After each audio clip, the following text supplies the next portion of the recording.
All right, everyone. Just so you know, I'm going to kind of preface this before I start calling meetings to order because there's a lot tonight.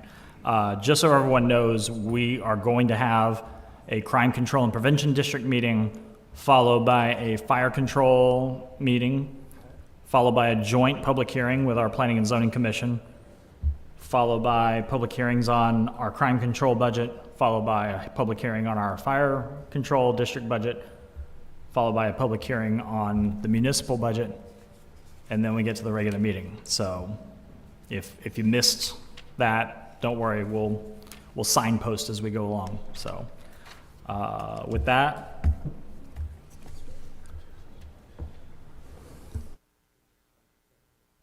I'm going to go ahead and call to order this meeting of the Board of Directors of the Jersey Village Crime Control and Prevention District. This meeting of July 18th, 2022. The time is currently 6:01 p.m. Madam Secretary, do we have a quorum of officers present? Yes. Great, thank you. Which brings us to citizen comments. Any person who desires to address the Crime Control and Prevention District Board regarding an item on the agenda would be heard at this time in compliance with the Texas Open Meetings Act. Unless the subject matter of the comment is on the agenda, the city staff and CCPD members are not allowed to discuss the subject. Each person is limited to 5 minutes for comments to the CCPD board. Based on the information I have here, I don't believe any of the cards are specifically for the Crime Control and Prevention District meeting. If that is not the case, let me know now. Okay, all right. So we have no public comments on this particular meeting. Which brings us to item C, election and appointment of officers, president, vice president, and secretary for the term, which will begin on July 18th, 2022, and end July 17th, 2023. Lori Cootie, City Secretary. Yes, thank you, Mayor. So this item is to elect your president and vice president, as well as the secretary for the board. That's in compliance with section 363.103 of the local government code. The term of office will begin July 18 and it will end July 17, 2023. Great, thank you. Any discussion from the directors on this item?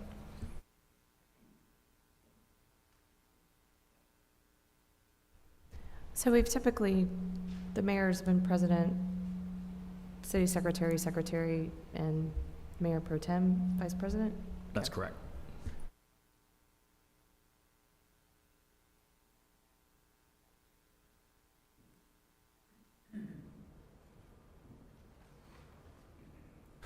I move to nominate Bobby Warren as president, Michelle Mitchum as vice president, and Lori Cootie as secretary. I'll second. We have a motion and a second. Any further discussion? Seeing none, all those in favor? All of those against? Any abstentions? The motion passes unanimously. Which brings us to item D, consider approval of the minutes of the Crime Control and Prevention District meeting held on July 19th, 2021. It's been that long, huh? And so everyone should have the minutes. If anyone has any comments or changes, let us know. Otherwise, I would entertain a motion at this time. I move that we approve the minutes from the July 19th, 2021 meeting. Second. We have a motion and a second. Any further discussion? Seeing none, all those in favor of approving the minutes? All of those against? Any abstentions? The motion passes unanimously. Which brings us to item E, consider resolution number 2021-01, amending the 2021-2022 Crime Control and Prevention District's budget in the amount of $30,296 and authorizing the funding associated with the annual contract maintenance fees for flock cameras from the Crime Control Prevention District Fund. Kirk Riggs, Chief of Police.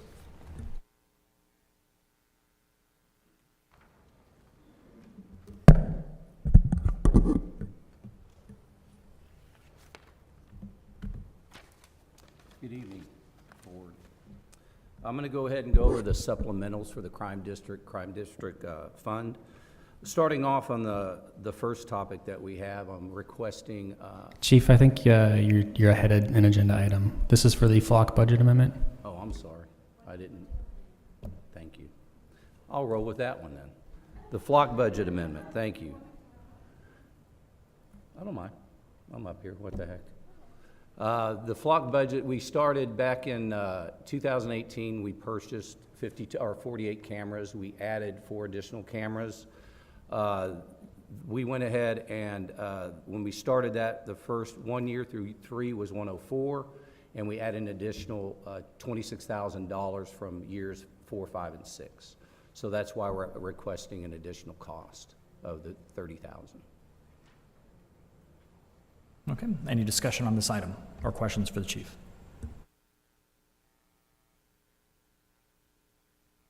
Well, Chief, I will just say for myself, as we've said many times, our investment in the flock cameras, I think, is probably the decision we will all point to and say it's the best decision we ever made. Obviously, it's paying dividends in terms of, well, definitely keeping your guys busy. Keeping us very busy. Yes. So I think they are worth their weight in gold, and so I think it's quite the deal. Any further discussion on this item? While we're on the subject of flock, is there a way that you or Flock or any other cities have have calculated an ROI on that investment? I could tell you right off the bat, just without calculating that. I mean, when you look at it, you basically have 54 extra set of eyes out there. When you look at the ROI, what, a cop's 100,000? Yeah, so you're looking at, to me, you're saving $500,000. Thank you. Plus, you're, like I said, I mean, it's not only preventing the crime.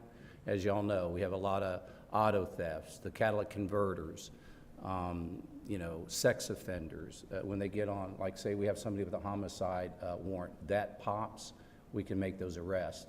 But as I get into my presentation tonight, I'll be looking at the way that we solve crime with using those flock cameras. So it's, yeah, with the ROI on that, easy to me is $500,000.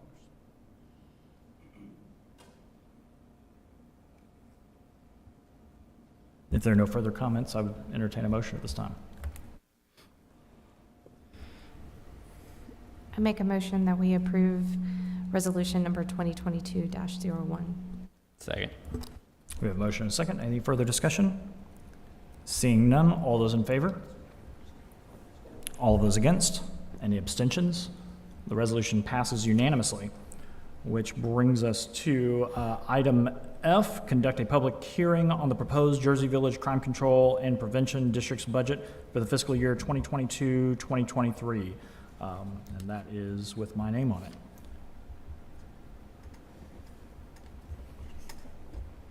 Oh, thank you. Oh. And I'll call to order this public hearing on the City of Jersey Village Crime Control and Prevention District's proposed annual budget for fiscal year 2022-2023. Everyone desiring to speak at this hearing should complete a public hearing comment card and present the card to the city secretary. Each speaker will have 5 minutes to present information concerning the district's proposed fiscal year 2022-2023 budget. Chief of Police Kirk Riggs will summarize the subject of this public hearing. All right, now we'll get into this. That's what you get for thinking about this presentation, not the other stuff.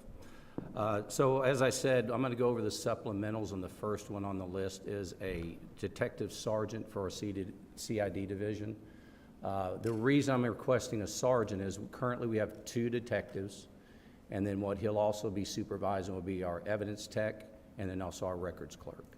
So that's one of the reasons I'm requesting a supervisor to have, that they'll be the immediate, that's who they'll report to. The other reason is, as I think everyone knows, crime in Harris County's increased quite a bit. We all know that we're #1 with homicides now, surpassing New York, LA, and Chicago. Unfortunately, we do live in a great city and we're safe here. I don't want to we are very safe in Jersey Village. However, the outskirts, we have to deal with some of the things that come through our city. The crime rate, just since 2019, are Part 1 crimes of the Uniform Crime Act, which is the FBI UCR. Basically, they're the top 8, and basically what those are is murder, rape, robbery, aggravated assault, burglary, motor vehicle. We've had an increase in that since 2019, 53%. This year, we're looking on track to increase another 30, I'm sorry, I'm losing my place here, another 30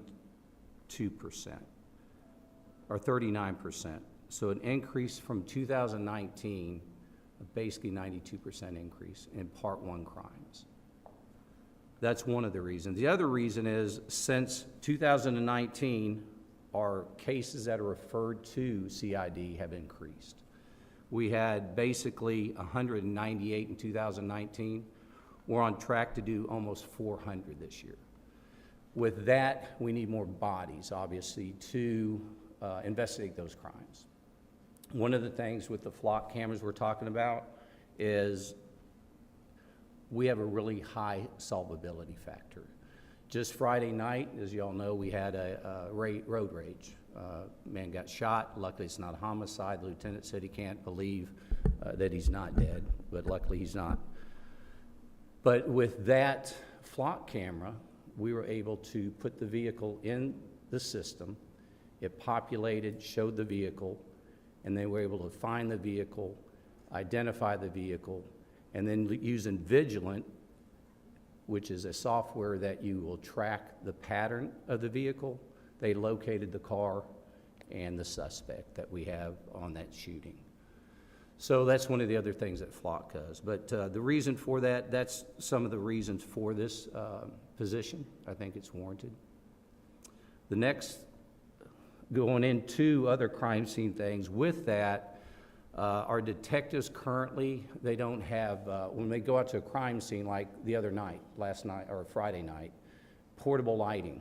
He had to use a flashlight to look for casings. A lot of times we'll call in the fire department and they'll come out and assist us, put their lights out for us. But basically what we're wanting to do is have a portable lighting for each one of the detectives. Also, tent to erect in case we, to keep that crime scene. You want to preserve it. You get one shot at it. So what we're asking for is an additional cost there of $33,000. That also, that $33,000 will also include drones, 2 drones. And let me talk about the drones. There's 2 different drones. One of them's for mapping crime scenes. And then the other one is for actually can use to track people at night or in the daytime. It has a FLIR, which is basically heat vision type thing. We do utilize the helicopter quite a bit, but there's sometimes they can't get up because the ceiling's too low. There's sometimes that we've called out and we haven't been able to get them out, so that's what we're basically wanting to use that for. The next item is we'll move on into community services, which what we do well. This is crime fighting stuff I've been talking about, which is very important, but there's the other part, and we do it very well, is that community service type stuff. Meeting our vision of providing a good service, and this will give us more material to do that. The next topic, let's see, the CAD, what do we got next? Maintenance agreement software, that's going up quite a bit. Basically what that one is the Flock system like we talked about, it's going up to $130,000 a year.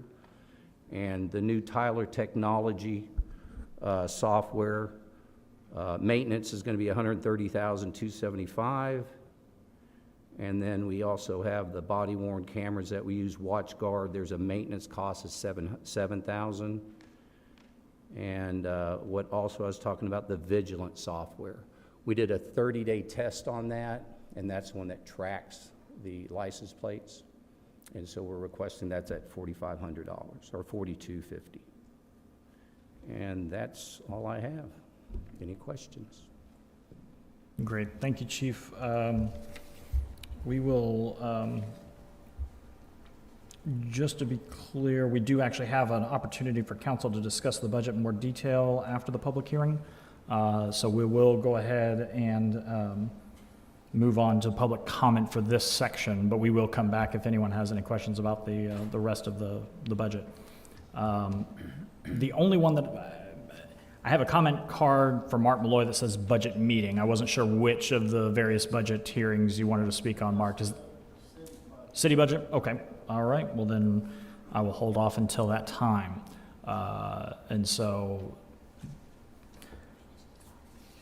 Therefore, there being no one desiring to speak, I now close this public hearing of the City of Jersey Village Crime Control Prevention District's proposed annual budget for fiscal year 2022-2023. Which brings us to item G, consider resolution number 2022-02, adopting a budget for the ensuing fiscal year, beginning October 1st, 2022, and ending September 30th, 2023, in accordance with Chapter 363 of the Texas Local Government Code and the alternative procedures adopted by the district, and providing for the effective date thereof. So for all of the directors, we have heard from Chief Riggs regarding the budget and highlighting some of the changes. Any discussion regarding that budget or questions for Chief regarding the proposed budget?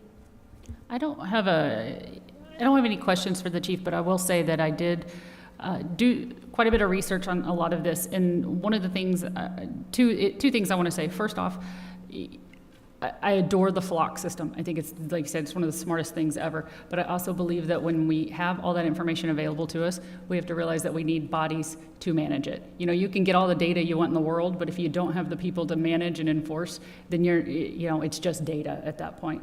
Another thing is about, and I apologize if I'm saying it wrong, I believe it's called FLIR, Chief, is that right?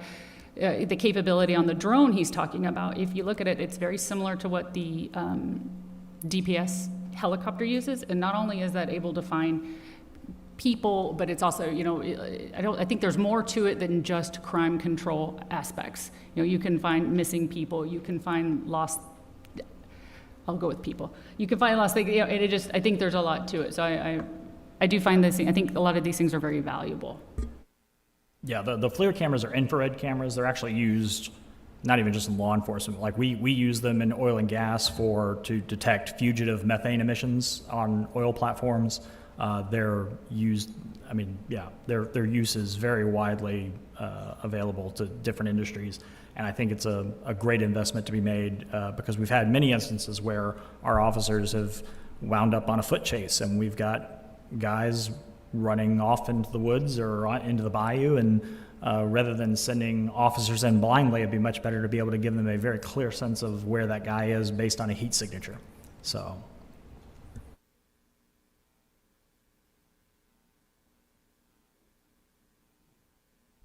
Any further discussion on the budget or questions regarding the budget?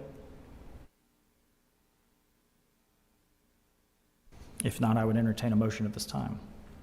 I move that we approve resolution 2022-2. Second. We have a motion and a second. Any further discussion? Seeing none, all those in favor? All of those against? Any abstentions? The resolution passes unanimously. And therefore, we now adjourn this meeting of the Jersey Village Crime Control and Prevention District Board of Directors.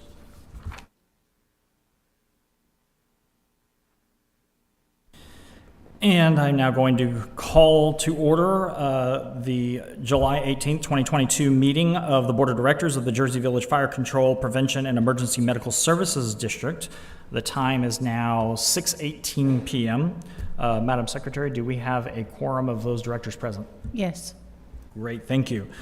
Which brings us to item B on the agenda, citizens' comments. Any person who desires to address the City of Jersey Village FCPEMSD Board regarding an item on the agenda will be heard at this time in compliance with the Texas Open Meetings Act. Unless the subject matter of the comment is on the agenda, the city staff and directors are not allowed to discuss the subject. Each person is limited to 5 minutes for comments to the board. Based on the comment cards that I have here, I do not have anyone desiring to speak at this particular meeting.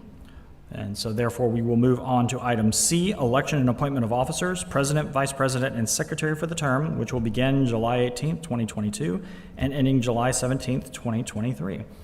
A little bit of deja vu. This sounds familiar. So any discussion or nominations? I nominate Bobby Warren to be president, Michelle Mitchum to be vice president, and Lori Cootie to be secretary of the said board of the JV Fire Control Prevention EMS District. Second. Okay, we have a motion and a second. Any further discussion? I'm sorry, it was James Singleton with the second. Any further discussion? Seeing none, all those in favor? All of those against? Any abstentions? The appointment passes unanimously. Which brings us to item D, consider approval of the minutes of the Fire Control Prevention and Emergency Medical Services District meeting held on October 18th, 2021. Board Secretary. This I'll is mo- just to approve those minutes. I'll move approval of the minutes. We're rolling right along. We have a motion. Second. We have a motion and a second. Any further discussion? Seeing none. All those in favor? All of those against? Any abstentions? The motion passes. Which brings us to item E, conduct a public hearing on the proposed Jersey Village Fire Control Prevention and Emergency Medical Services District's budget for the fiscal year 2022-2023. Has my name on it, and I've got a script. I now call to order this public hearing of the City of Jersey Village Fire Control Prevention and Emergency Medical Services District's proposed annual budget for fiscal year 2022-2023. Everyone desiring to speak at this hearing should complete a public hearing comment card and present the card to the city secretary. Each speaker will have 5 minutes to present information concerning the district's proposed fiscal year 2022-2023 budget. Fire Chief Bitts will summarize the subject of this public hearing. Board of Directors, good evening. This is to give you the proposed budget from the Fire Control Prevention and Emergency Medical Service District.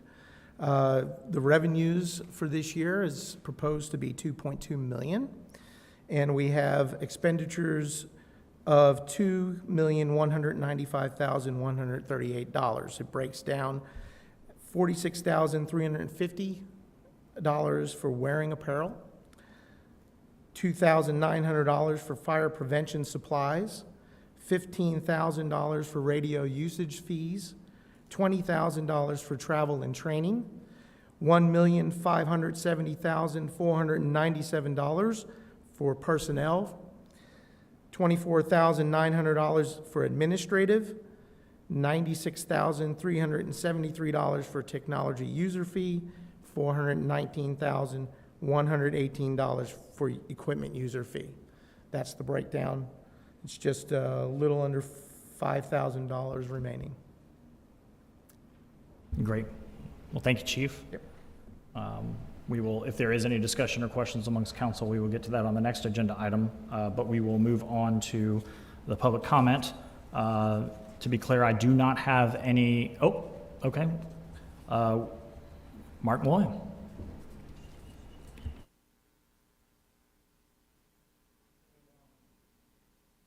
My name's Mark Malloy, and I live at 7803 Hamilton Circle, and I'm a past city council member for the city of Jersey Village.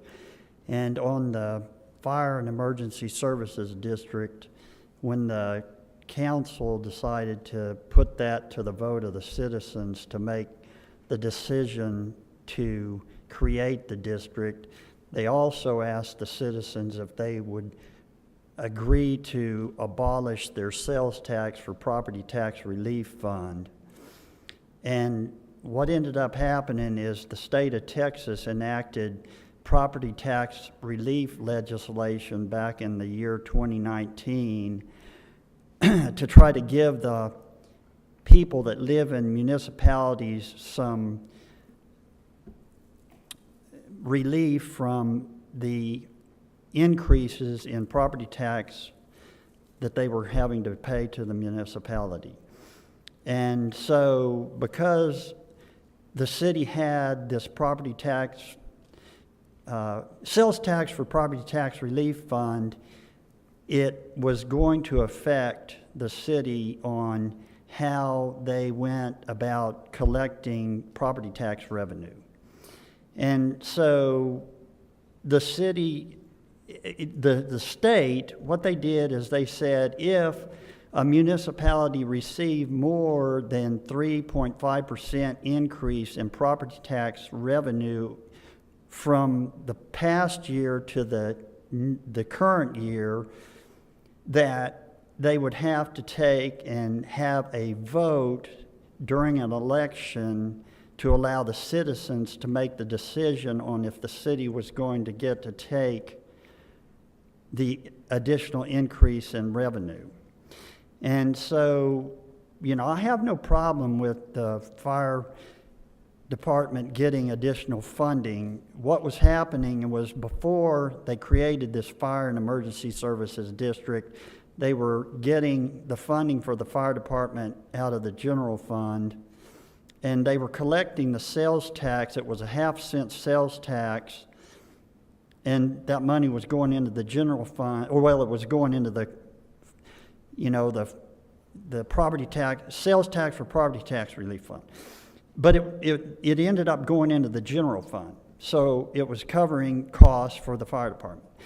And the concern that the city had was that because of the sales tax for property tax relief fund, it was going to cause the city to not receive as much money from the property taxes that they collect from the citizens without having to trigger a vote of the citizens to be able to say, yes, you can take more than a 3.5% increase, or no, we don't want you to.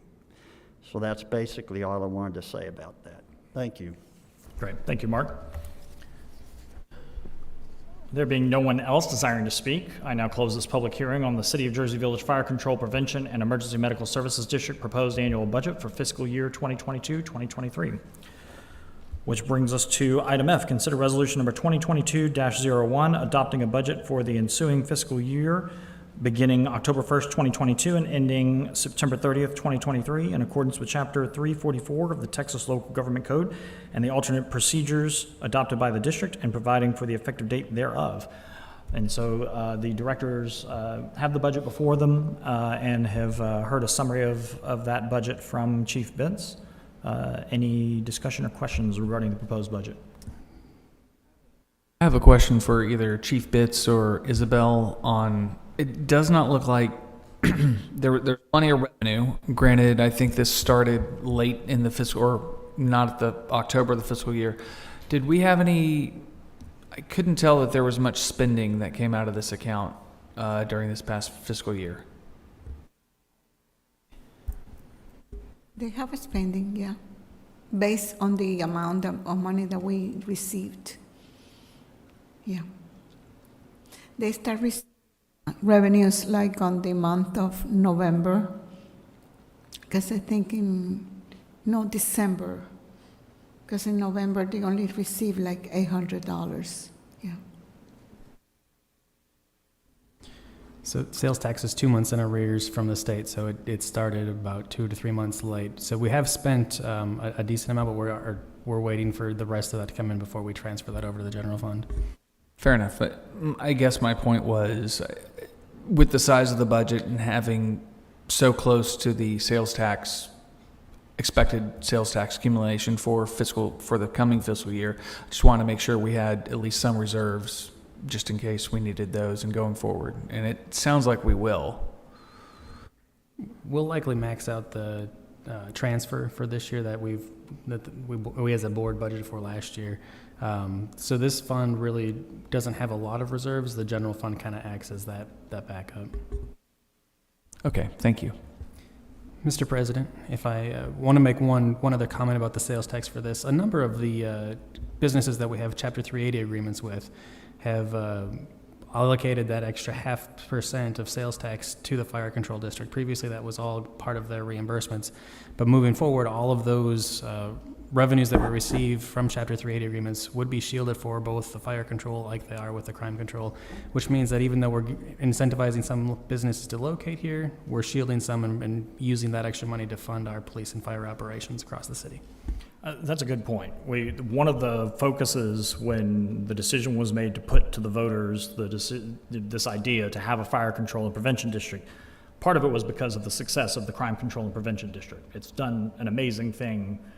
If you look at our police department budget from even just 5 years ago when I first joined council to today, we are able to invest a significantly larger amount of money in public safety. And public safety is not just police, it's fire. And we wanted to do something that would put our fire department on similar footing. And this obviously allowed us to be able to work things out with some of those economic development agreements to ensure that those funds, as we continue to grow, would allow our police and fire departments to continue to grow to meet that demand. I think another important point to bring up is that if anyone thinks that we would have just been able to continue to cover things out of the general budget, out of the general fund for the cost of continuing to support our fire department. Maybe you haven't looked at some of the expenses we've had to make over the last couple of years, and we'll be considering this upcoming year. We are moving towards a significantly larger number of full-time paid firefighters and EMS in our fire department, and it's just a necessity based on the demands and the current situation with the number of volunteers available. And this was something that we did in order to try to get ahead of that and to try to ensure that we had secured funding so that you would always have funds available as we grew to be able to continue to provide the level of service that our citizens have come to know and enjoy. So this was not simply something that would have just continued on without any problems had we continued with the status quo prior to creation of this district. Any other questions or discussion on this item?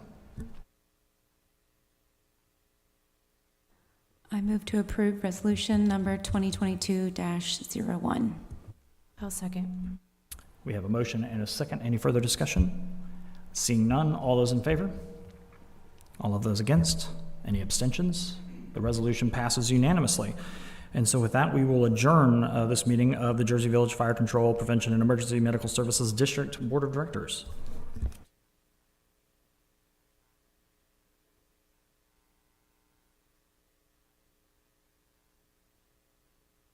Okay. I will now call to order this regular meeting of the Jersey Village City Council for Monday, July 18th, 2022. The time is now 6:31 p.m. Madam Secretary, do we have a quorum of council present? Yes, and we also have a quorum of the Planning and Zoning Commission present. Great, thank you very much. Next item on the agenda is invocation and pledge of allegiance. We have the prayer being offered by the Jeremy E. Ray, American Legion Post 324 chaplain. Uncover.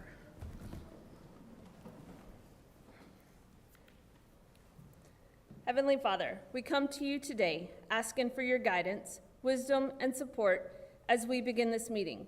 Guide our hearts and our mind in spirit of fairness, right thought, and speech. Impart your supreme wisdom upon our activities so that our affairs may reach a successful conclusion. Thank you for being our source of guidance today. Amen. I pledge allegiance to the flag of the United States of America and to the republic for which it stands, one nation, under God, indivisible, with liberty and justice for all. Recover. Great, thank you. And of course, that pledge was by Stephanie Otto, commander of the Jeremy E. Ray, American Legion Post 324. Thank you. Next up, we have a couple of presentations. First, the Police Department Employee of the Second Quarter Award by Stephanie Otto with the Jeremy E. Ray, American Legion Post 324, followed by Employee of the Month for the city. Okay, thank you. Okay. Each quarter, the American Legion Post 324, Jersey Village Police Department Employee of the Quarter Selection Committee meet to review a list of candidates selected by their peers. This is in no way a simple task, as all employees of the department are outstanding individuals that serve a purpose greater than themselves. For the second quarter of 2022, the American Legion selection for Officer of the Quarter is Officer Oscar Garcia. Officer Garcia has shown a high level of professionalism, dedication, and productivity. He loves his job and his work performance shows it. Officer Garcia assisted in Operation Coyote Overwatch in Uvalde from 5 May 2022 through June 24th, 2022. While in Uvalde, he assisted in patrols, security details, and escorts. We thank you for your service and dedication to this department and our community. All these attributes work together to ensure the Jersey Village Police Department works smoothly and provides our residents peace of mind and makes Jersey Village a destination community. Many other officers were presented this quarter. We would like to thank you all for your continued performance and dedication to our community.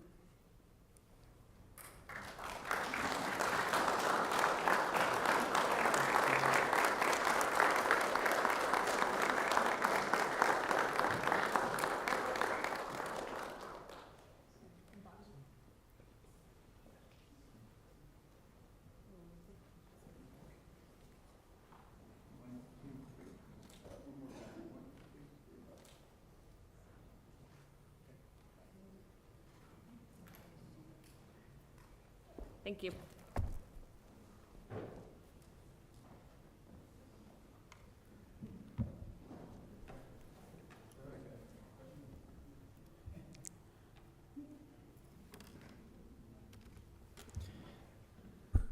Mayor and councilors, not to sound like a broken record, but our July 2022 Employee of the Month is Officer Oscar Garcia as well.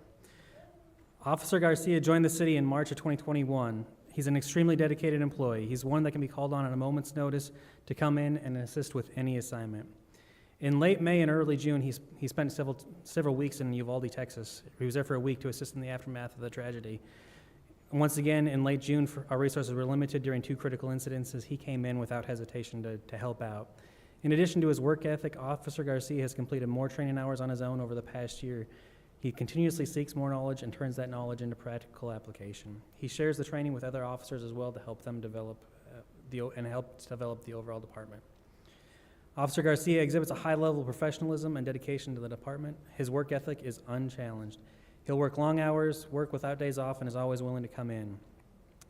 In May of 2022, Officer Garcia conducted a traffic stop that resulted in the discovery of a large amount of narcotics, weapons, and along with a person that was being smuggled into the United States via the cartel. During the stop, Officer Garcia conducted great interviews that led to the discovery of all this information. In June, Officer Garcia conducted another traffic stop that resulted in a pursuit and ended in a foot pursuit.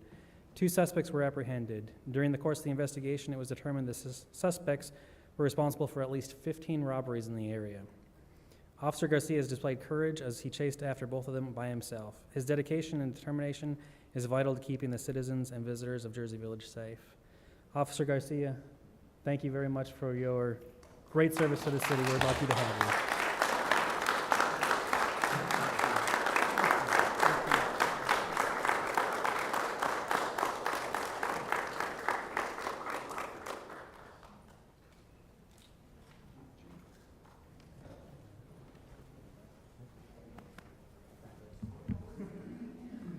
So I just want to say something. A lot of people don't know, but my wife and my kids, without them, I wouldn't be able to do this. They sacrificed a lot, my partners. So without any of them, command staff, you guys, the community that supports us, like this is not possible. So I really thank you guys so much.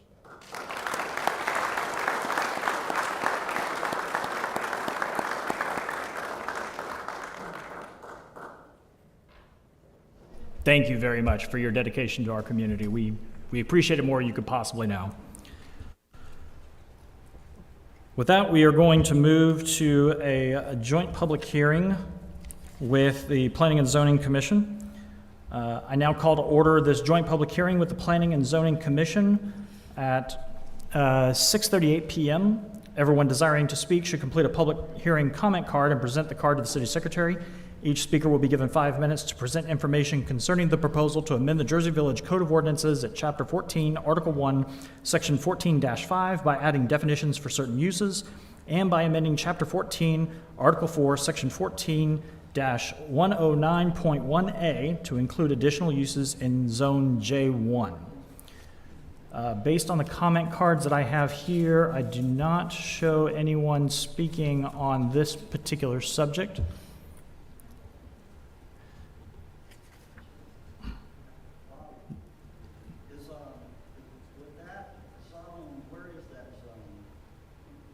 It is north of Jones Road along 290, or I guess northwest of Jones Road along 290. And that's basically where you're going to allow that type of a business?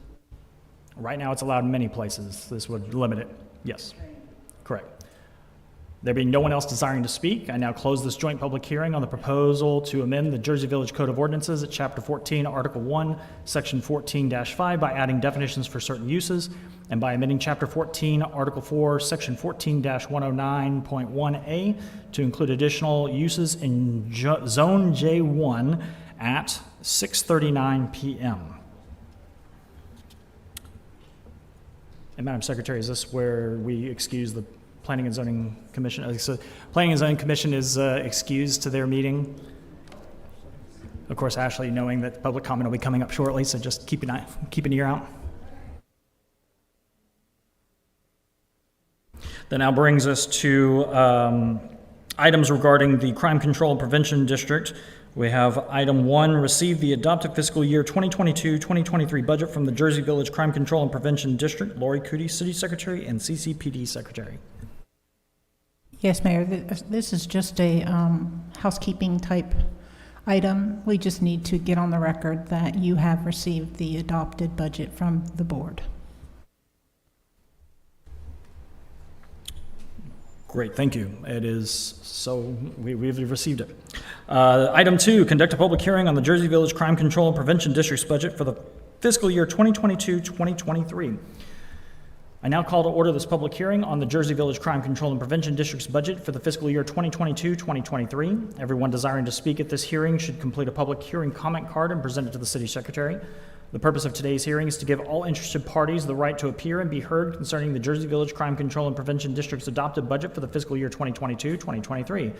I would now like to request that Chief of Police Kirk Riggs to summarize the subject of the public hearing. Mayor, I can take this one for the chief if you'd like. Sure. All right. So without going over everything that we talked about and as the board, this would appropriate the funds for things like drones and initial staffing and those types of things that were discussed. So kind of everything you discussed, just IBID. Got it? Did. Okay. Okay.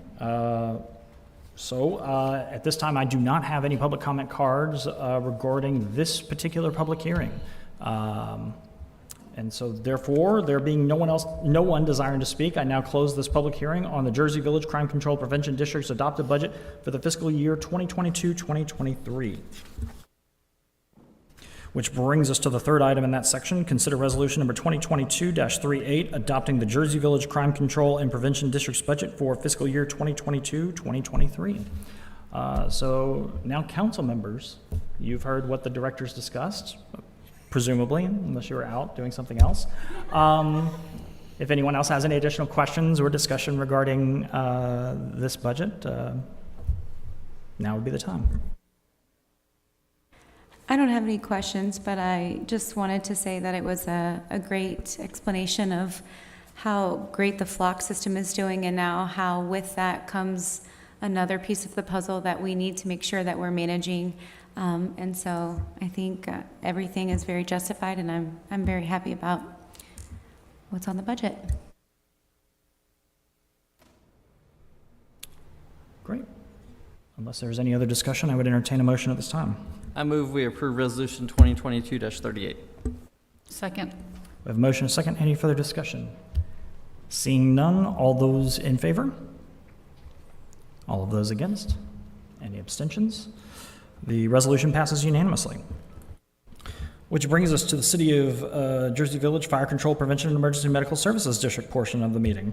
The first item is receive the adopted fiscal year 2022-2023 budget from the Jersey Village FCPEMSD. Madam Secretary, we have received the budget, so we will move on to the next item. Conduct a public hearing on the Jersey Village Crime Control Prevention and Emergency Medical Services District budget for fiscal year 2022-2023. I now call to order this public hearing on the Jersey Village Fire Control Prevention and Emergency Medical Services District's budget for the fiscal year 2022-2023. Everyone desiring to speak at this hearing should complete a public hearing comment card and present it to the City Secretary. The purpose of today's hearing is to give all interested parties the right to appear and be heard concerning the Jersey Village Fire Control Prevention and Emergency Medical Services District's adopted budget for the fiscal year 2022-2023. I would now like to request Fire Chief Mark Bitts to summarize the subject of this public hearing. Mayor and councilors, earlier this evening, I made a proposed budget to the Board of Directors of the district, and I'm happy to repeat that entire summary if you'd like. I think we can incorporate it by reference. Yeah, we can just copy it all right there, same place. So you have that budget in front of you. Fantastic. Thank you, Chief Bitts. I have no one having signed a card to speak again unless... No? Okay. All right. There being no one desiring to speak, I now close this public hearing on the Jersey Village Fire Control Prevention and Emergency Medical Services District's adopted budget for the fiscal year 2022-2023. Which brings us to item 3 in that section. Consider resolution number 2022-39, adopting the Jersey Village Fire Control Prevention and Emergency Medical Service District's budget for fiscal year 2022-2023. Council members, you've heard this all before. I'll make a motion to approve Resolution 2022-39. Second. I like the initiative. We have a motion, we have a second. If there's no further discussion, all those in favor? All of those against? Any abstentions? The resolution passes unanimously. Which brings us to the big one. Item G, fiscal 2022-2023 municipal budget items. We're going to have yet another public hearing, because that's what we do. I now call to order this public hearing on the City of Jersey Village proposed municipal budget for fiscal year 2022-2023. Everyone desiring to speak at this hearing should complete a public hearing comment card and present it to the city secretary. The purpose of today's hearing is to give all interested parties the right to appear and be heard concerning the City of Jersey Village proposed municipal budget for the fiscal year 2022-2023. And I do have one comment card specifically on the city budget from Mark Malloy.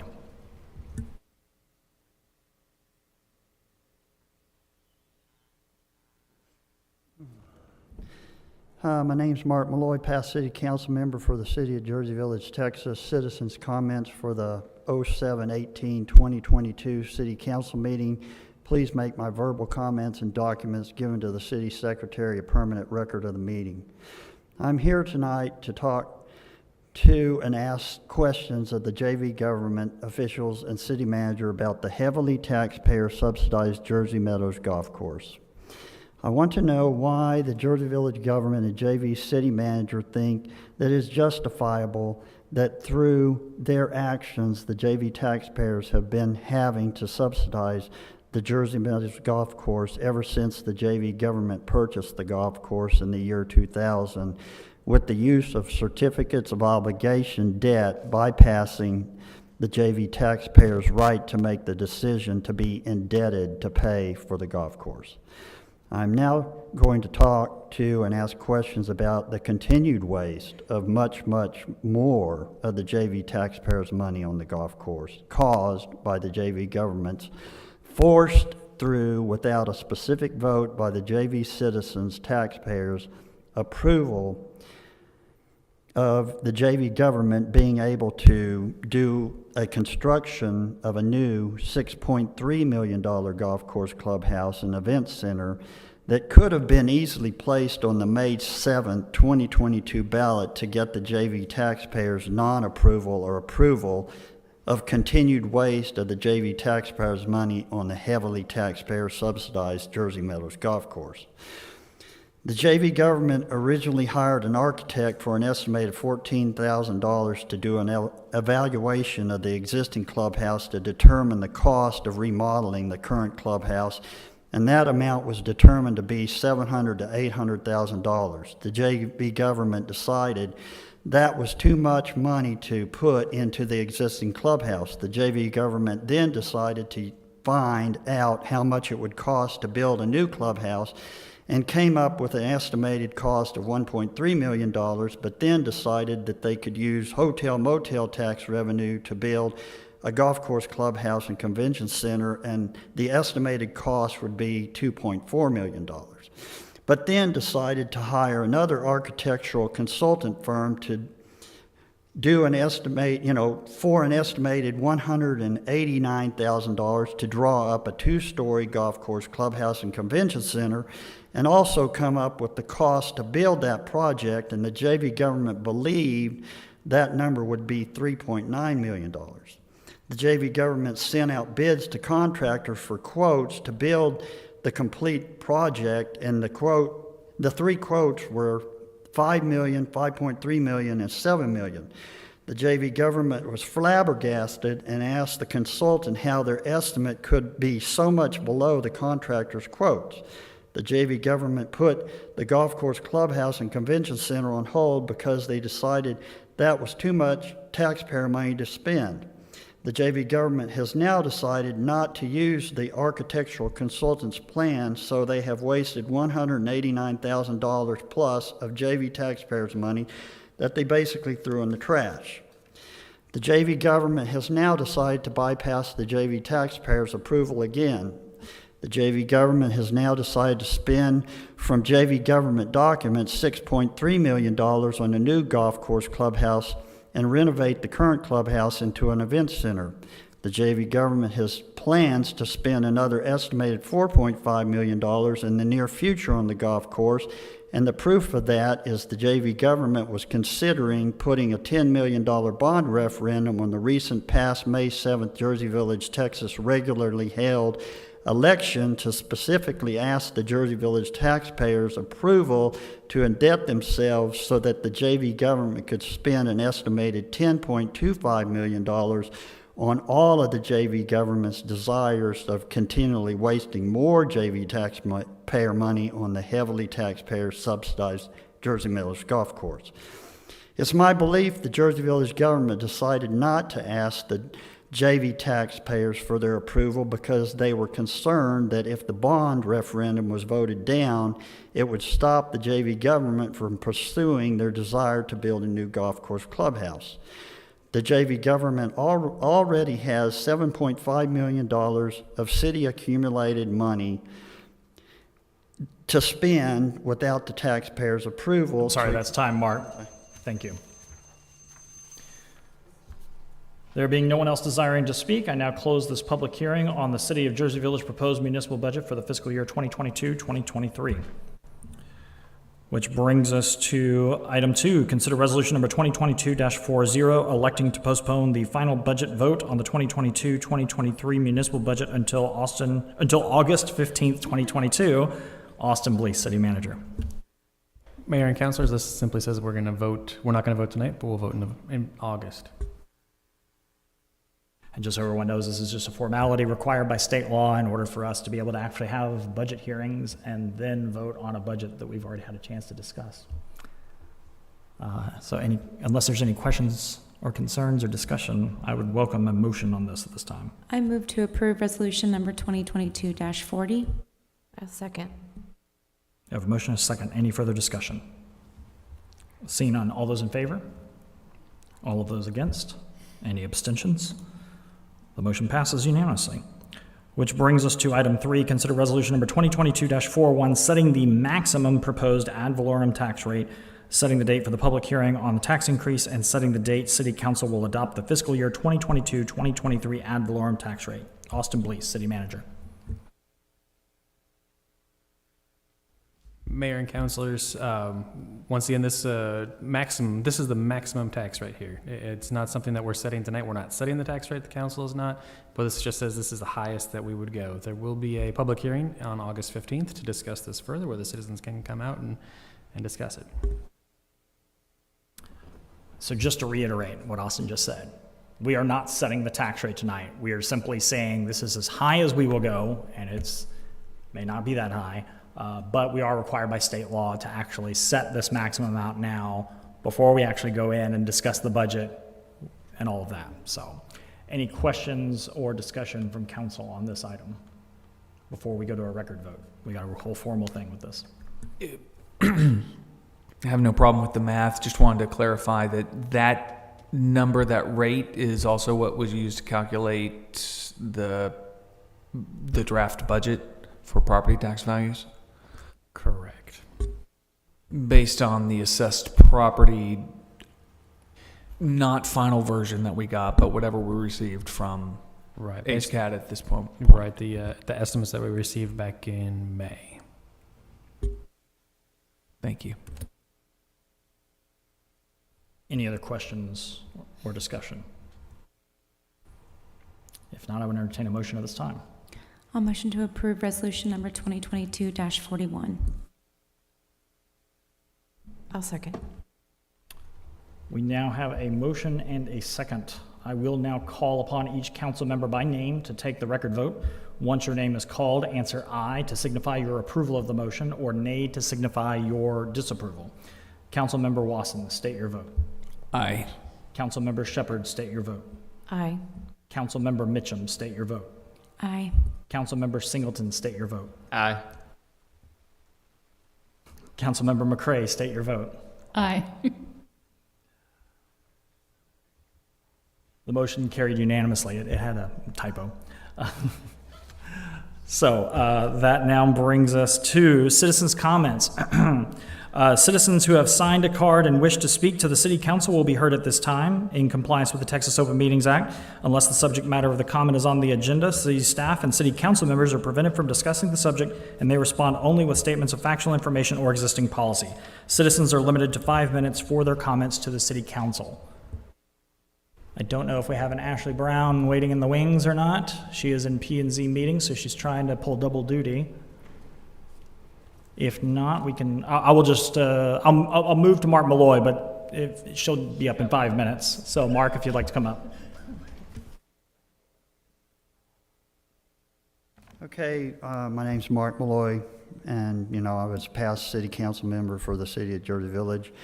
And I'm just, going to go ahead and finish my information that I only had the 5 minutes at the previous hearing. So the JV government already has $7.5 million of city accumulated revenue that they can, the taxpayer money and other city revenues. So the JV government has now hired another consultant for an estimated $325,000 and is going ahead with building their new golf course clubhouse and event center.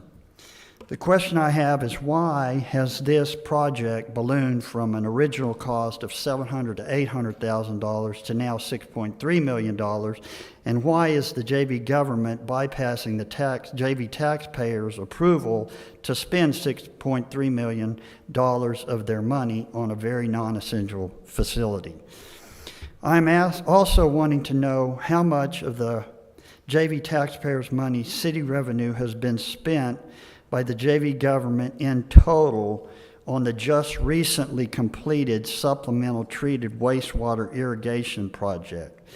The city is now piping in treated wastewater from one of the city's waste treatment plants to fill the lake's water features. The estimated cost to do that project by a city-hired engineering firm was over $1 million several years ago. The JV government reduced the original top of bank floodwater detention berm height by 4.5 feet using the reasoning that they would dig out additional areas on the course to add floodwater detention capacity. But if all of these dugout areas are filled with water for the treated wastewater irrigation of the golf course, there is no added flood water detention capacity on the course, and the berm should have been built at the 4.5 foot higher top of berm elevation. Here is the last 2 months Jersey Meadows Golf Course revenue versus expenses statements. You're not going to be able to see them. But the golf course documents show that the golf course fund balance as of 6/29/2020 is a negative $4.875 million, and yet the city plans to spend $6.3 million on a new golf course clubhouse and event center, plus as much as $450,000 on supplemental spending on the golf course during the 2022 to 2023 budget year. This is not counting the debt payment on the original purchase of the golf course that is paid out of the general fund, which will be $5.2 thousand. There are many other JV taxpayer monies that are not paid for by the golf course operations, such as a completely new golf course irrigation system covering the whole golf course that was paid for out of the Capital Improvements Fund and was right at $3.95 thousand. The waste of the JV taxpayers' money never ends with the JV government spending on the municipal Jersey Meadows Golf Course. Thank you. Thank you, Mark. The next card I have is from Ashley Brown. Austin, Oh, sorry. there's a couple of issues with some of those statements. Can you I could pick a clarify few? with a statement of fact that in June 2020, Council passed Resolution 2020-27, rejecting all bids for the Greatwater project, so that project never happened. From the same place as everyone else, from the sky, at least a lot less of it lately. The next card I have is from Ashley Brown. Feel free to email us if you got any other questions, Mark. Ashley Brown, 15602 Lakeview. I just kind of want to talk about the report for the ballpark. I know last time I said I thought city shouldn't be involved in, for profit. I still believe that, but I was really surprised. 70% of their examples were city-owned, so I can admit when I'm probably, maybe, slightly could be wrong. I still don't think it's the way to go. But I just thought I would publicly say, I was wrong. Anyways, so I have some issues with the 600 survey respondents. As I said before, there was no qualifying factor. How do you know they're JV citizens versus Cypress versus Houston? But of those 600, I think that might have been the highest survey response we've had. I don't know, I found that interesting too. But anyways, of those, I thought it was very telling that the positive responses were lower than I actually thought they would be. The 18 to 24, only 6 surveys, 4 of them were positive. 25 to 44, 222 surveys, 108 positive. 45 to 64, 240 surveys, 103 positive. 65 and older, 126 surveys, 46 positive. 261 positive, like not even half, 43.5%. So I really hope when you guys make your decision, you take whatever you want to call those facts, whether they're valid for JV or Cypress. I really hope you take that data to heart. I thought it was interesting that the corporate and hospitality interest was low. I think that should be also weigh on you. The economic impact of 30 years, not taxing the ballpark, getting only $26.6 million for it in over 30 years, when the estimated cost is higher than that. When you look at what they said they would pay in rent, the $250,000 minus the $160,000 that we would have to put into the capital improvement, that's only a net $90,000. I mean, over 30 years, plus the tax, you don't pay for the facility. So it would be another drain, which would kind of be like the golf course problems that we currently have. So I really hope that you took the survey for what the proposal, the analysis, and you err on the side of the citizens' tax dollars. I don't think any of you are out to bankrupt us. I'm not thinking you guys are out just willy-nilly going crazy. I think you actually want to improve the city.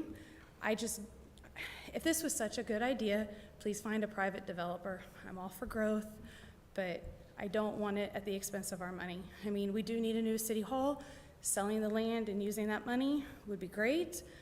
Finding some way to generate growth over there would be great. I'm all for finding someone to do it and not taxing the property over there, as long as it's not our $30 million building it. So thank you. And again, I still don't think we should be in the for-profit business, but some cities do. So, okay, that was it. I promise not 5 minutes. Great, thank you, Ashley. The last comment card I have is from Kimberly Anow.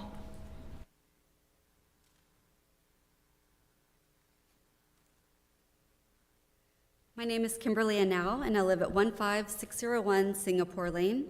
As my 9th installment on Jersey Village, the amenities of our parks can be an exciting draw for families, with most being within walking distance or a short drive away in our village's 3.38 square miles.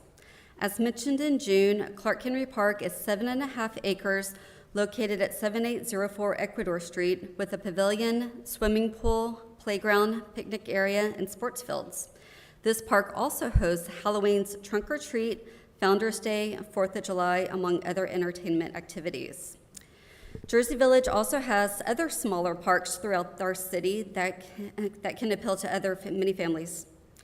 Wellwyn Park has 16,000 square feet of space on Wellwyn at Argentina in the northeast corner of the village. It is considered a small hidden gem in the city with swing sets for toddlers and children, 2 bench-style swings, a slide, and a gazebo. Jersey Meadow Nature Trail is just north of the golf course and has a 0.9-mile crushed granite trail that wraps around the detention pond, which is a great place to watch wildlife, catch and release fishing, and to enjoy green space in a natural environment. You can also catch a bite to eat inside the golf course clubhouse.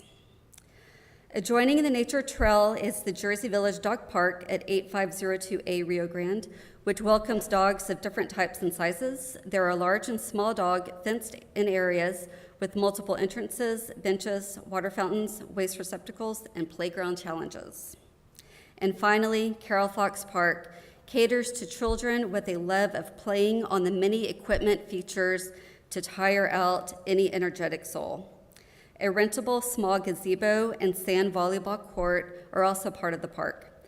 An ADA accessible restroom facility is being installed so parents and children do not have to interrupt their fun to rush home to take care of business.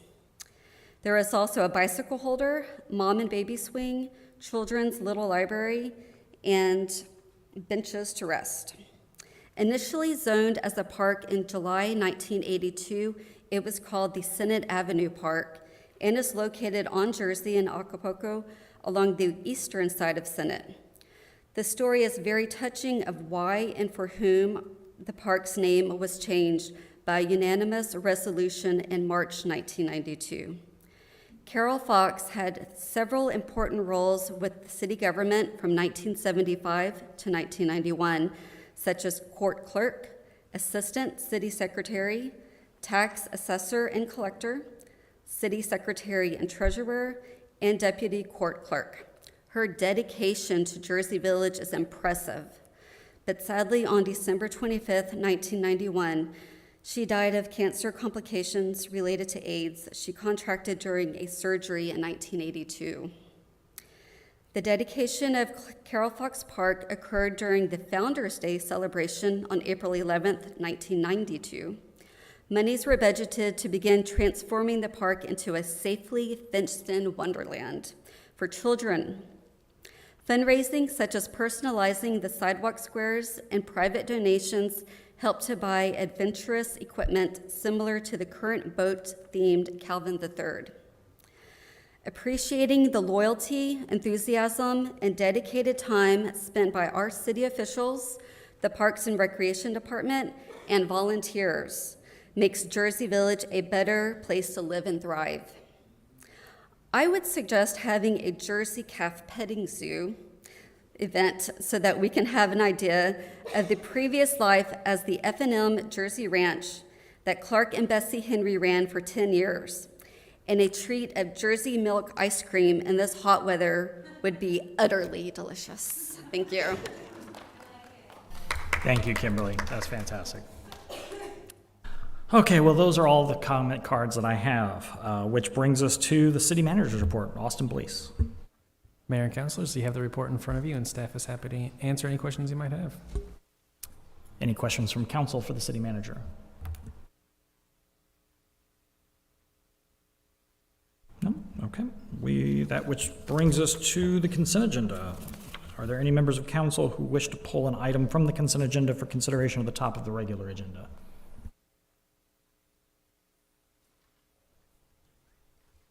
Mr. Mayor, I'm going to respectfully request that we pull out item number 10 from the consent agenda. Okay, item number 10 will be pulled from the consent agenda and considered at the top of the regular agenda. Any other items to be pulled by a member of council? I don't have an item pulled, but can I make a I just wanted to make a comment that one of these ordinance revisions is directly due to a speaker coming up and giving some feedback on what he would like to see in Jersey Village. And so I just want to point out that we do hear what you're saying, and sometimes it's as easy as the next month, an ordinance update. So we appreciate your feedback. Okay, if there are no other items to be pulled, I would entertain a motion at this time. I'll make a motion that we approve the consent agenda with item 10 having been removed. I'll second. We have a motion and a second. Any further discussion? Seeing none, all those in favor of the consent agenda as modified? All of those against? Any abstentions? The consent agenda as modified passes. Which brings us to the one item from the consent agenda pulled. Consider ordinance number 2022-29, amending the capital improvements fund budget for the fiscal year beginning October 1st, 2021 and ending September 30th, 2022 in the amount not to exceed $363,013 by increasing line item 10-91-7092 police building remodel from the capital improvements fund balance to cover the cost of the police department remodel and authorizing the city manager to execute all documents with Brown and Root for construction services and to purchase the necessary furnishings from Coastal Office Solutions and Granger. Kirk Riggs, Chief of Police.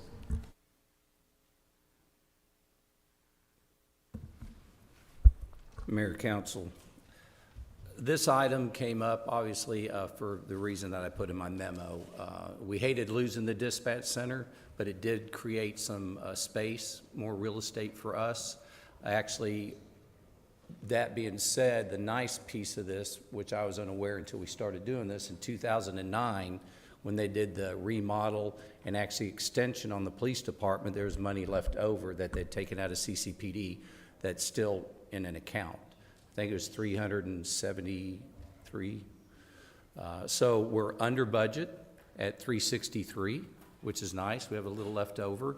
What this does is it's not only going to be able to give us more, and if you looked at the packet, Brown and Root is a company that came out and did the bid. Obviously, with construction prices, you know, $249, $250,000, that's really not too bad for what all we're going to get done.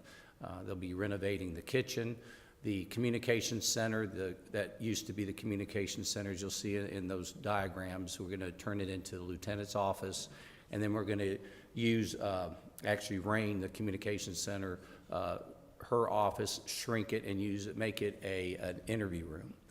We're also being able to do, the interview room we currently have is big for an interview room, so we're going to turn that into a conference room because we don't have a conference room. So we're going to utilize that space, and then also with the approval, if that goes through, of the sergeant, detective sergeant, we're actually going to make that, we're going to seal that off when you walk in. I don't know if y'all remember all the sergeants are with that in sergeant's office, deep night sergeant. We'll just wall it off and build another door so he'll be able to go right into the CID area. In that area, just the other day, well, what the city manager was talking about, the crimes that Officer Garcia did on the armed robberies. We had him at San Antonio. The feds were interested, and we had like 6 other agencies here of people, and they're all crammed into lieutenant's office. So this will give us a space. There'll be a conference area in there. And if you've been in the police department, that's a good size CID area for growth. So that's sort of where we're looking at going with that. There are also the cost for the furniture, as we need some new furniture. At Councilwoman McCray, she came and visited, and I gave her a tour, and she said something about the smell. I guess I'm used to it.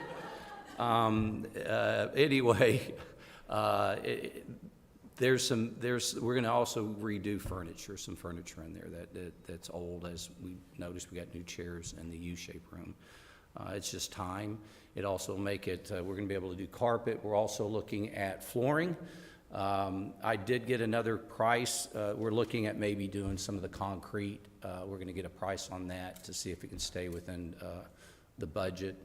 It's going to be a little louder, but I think that high traffic area, you don't want carpet. But we'll do recarpeting. We're going to do, some more of the furniture, which is, we're using Coastal Office Solutions. They'll be the ones at 102. That was the cost for that. And then we also, when we redid the evidence room last year, a refrigerator was needed because anytime you get any blood draws or any physical evidence, you need to make sure it's secure. So we're getting also a refrigerator, evidence refrigerator. Real quick, Yes, sir. there's a price tag with that refrigerator, but Yes, sir. my understanding is that there are certain compliance issues that you have to go through in order for storage, et cetera. Yes, sir. Yeah, I know. $12,000 for a refrigerator. Everybody's going, really? $12,000 for a refrigerator? Yeah, it's basically, it's an evidence. It's for, you have to keep your chain of custody. That's important for any criminal case. And that, plus we're getting ready to go through our recognition program for the state, for the Texas Police Chiefs. As you all know, we're working on that. And that would be something that sometimes they'll look at, how's your evidence, and make sure that you are in compliance with those kind of things. So that's going to help us be in compliance with our recognition program that we should be getting this next coming year. Talked with the property tech at one point, and I'm kind of surprised, like, how did you ever do this before? Because there should be a refrigerator in here. Yes, they had it, a That was previous to you. refrigerator with Yeah. There's yeah. nothing that you could. And I do want to take a moment to say I did visit with Chief Riggs, and I got a complete tour of the proposed remodel, and absolutely nothing on that what I call outlandish, over the top, to the point where I was like, you're going to replace this, right? I mean, can this be in there? And he's like, oh, no, these are still good. I'm like, really? You sure? So I was very impressed. It's definitely a very fiscally responsible choices as far as when you're looking at remodeling stuff for function. So kudos to you on that. Yeah. Thank you. And what I'm excited about is it will make it, spruce up the place, for lack of a better term, make it even a more conducive place to work, right? And so it's another draw. If as an officer is debating between some other place in Jersey Village, hey, they got cooler digs, so I'm going to go to Jersey Village. Okay. That's always nice, yes, sir. We do have cool gigs, or digs, whatever, digs. I mean, that's like your cars. I mean, and I take my hat off to y'all for having that kind of replacement, because that's their office, and they're in it 12 hours a day. And to get those rolling out, because I mean, I've worked places where they got 120, 130,000 miles on cars. And it's just, so that kudos to y'all for doing that. But yes, it's going to make it a healthier work environment. I mean, it's going to be nice to just get an overhaul and smell some fresh paint. Get some new, I'm going to get some cool little badges, though, like I took the fire chief's patch idea, and we're going to have those on the back of some of our cool office chairs, or actually the conference rooms. Any other questions for Chief or discussion on this item? Thank you, Chief. If there's no other discussion, I would entertain a motion at this time. I'll move that we approve ordinance 2022-29. Second. We have a motion and a second. Any further discussion? Seeing none, all those in favor? All of those against? Any abstentions? The ordinance passes. Which brings us to the top of the actual regular agenda. Item 1, consider resolution number 2022-46, designating a chairperson to preside over the meetings of the Board of Directors of the Village Center Local Government Corporation and setting the chairperson's term of office. Lori Cootie, City Secretary.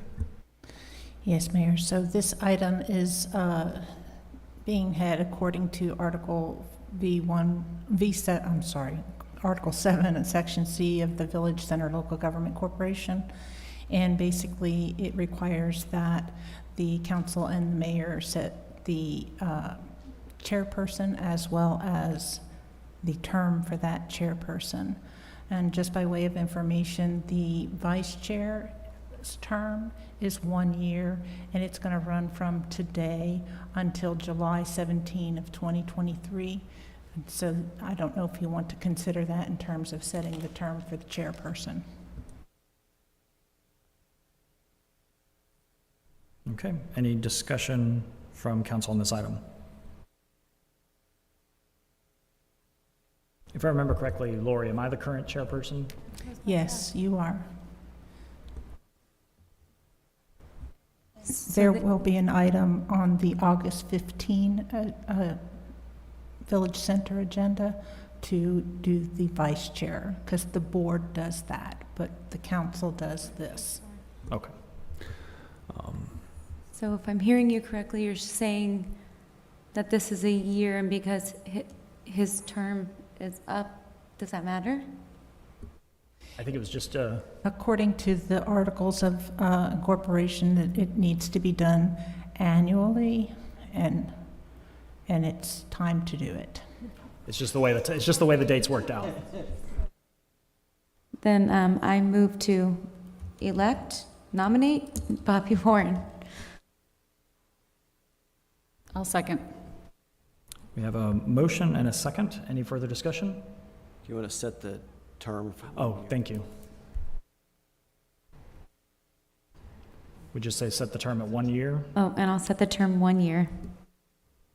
Second again.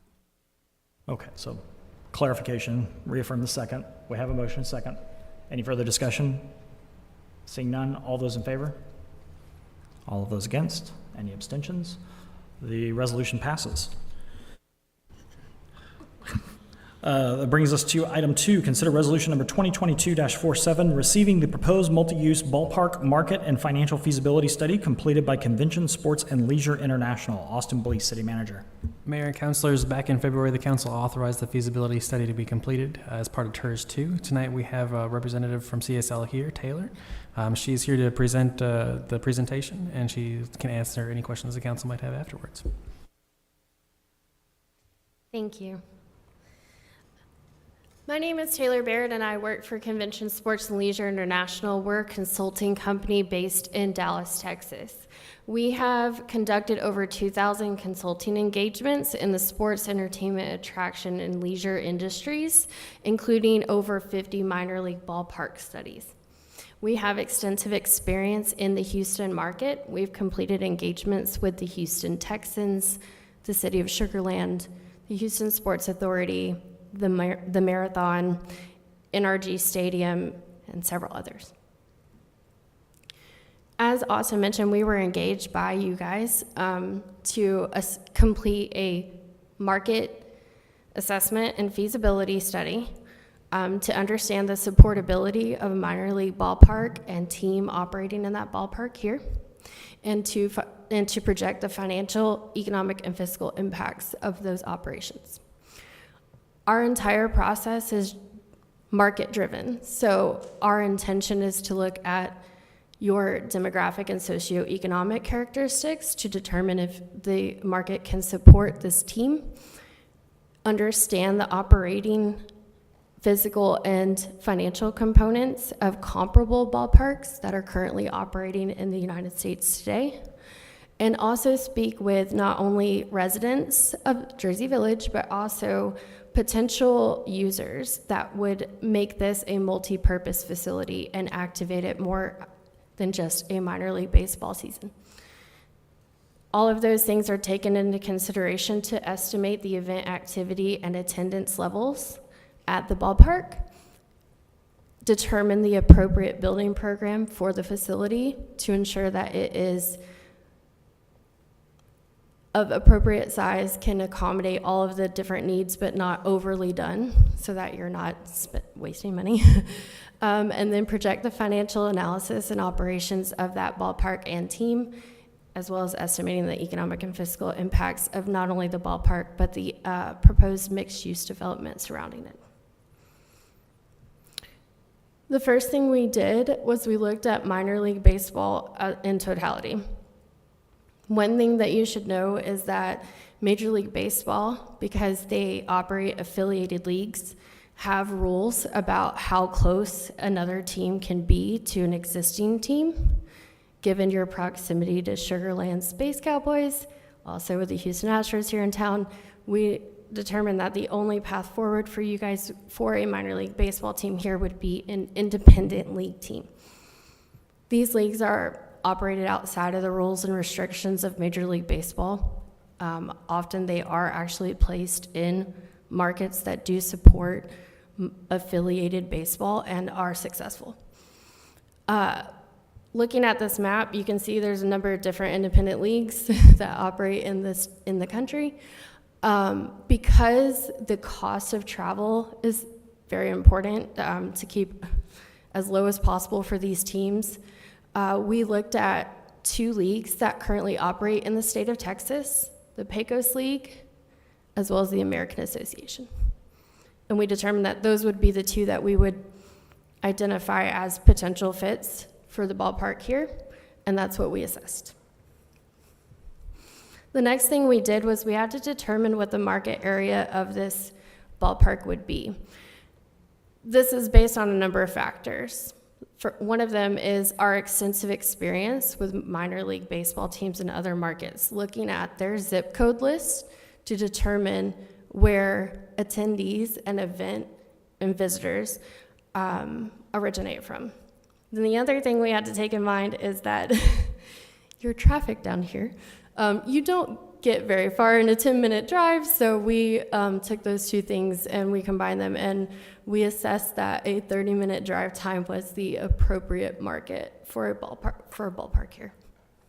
We pulled the demographic and socioeconomic characteristics And really, the key takeaway here is that you have the population base, you have disposable income in the area, and you have, outside of COVID, because we always have to put that as an asterisk now, a generally stable economic environment to support a team. Then we took all of those same characteristics and we compared them against markets that currently support Pecos and American Association teams to understand how you rank against them. And as you can see, you're either top or at the very near top of all of those demographics.